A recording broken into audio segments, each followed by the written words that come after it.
চায়নার শীর্ষ general Zhang ইউশিয়ার বিরুদ্ধে শৃঙ্খলাভঙ্গ ও আইনের গুরুতর লঙ্ঘনের অভিযোগে তদন্ত শুরুর ঘোষণা দিয়েছে দেশটির প্রতিরক্ষা মন্ত্রণালয়।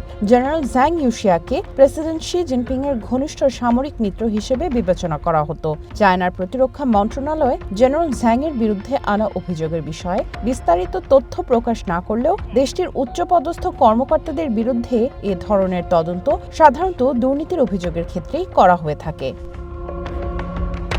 ৭৫ বছর বয়সী জেনারেল ঝ্যাং চায়নার সেন্ট্রাল মিলিটারি কমিশনের ভাইস চেয়ারম্যান। প্রেসিডেন্ট শির নেতৃত্বাধীন এই কমিশন দেশটির সশস্ত্র বাহিনীকে নিয়ন্ত্রণ করে।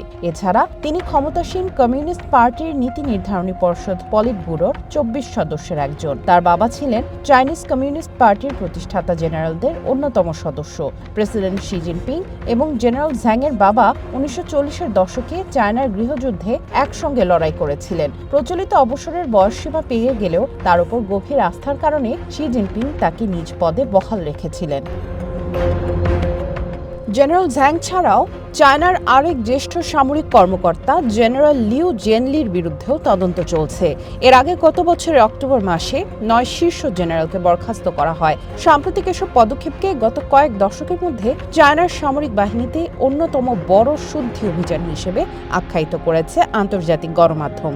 ধারণা করা হচ্ছে সামরিক বাহিনীর উপর নিজের নিয়ন্ত্রণ আরও জোরালো করতেই এই পদক্ষেপ নিলেন চায়নার প্রেসিডেন্ট। চায়নায় ২০১২ সালে ক্ষমতায় আসার পর থেকেই বিভিন্ন দপ্তরে দুর্নীতি বিরোধী অভিযান শুরু করেন শি জিনপিং। এই অভিযানের লক্ষ্য এখন সামরিক বাহিনী। দুর্নীতিকে কমিউনিস্ট পার্টির জন্য সবচেয়ে বড় হুমকি হিসেবে অভিহিত করেন তিনি। তবে সমালোচকদের ধারণা, সুশাসনের দোহাই দিলেও এই অভিযান মূলত রাজনৈতিক প্রতিদ্বন্দ্বীদের নির্মূল করার একটি হাতিয়ার।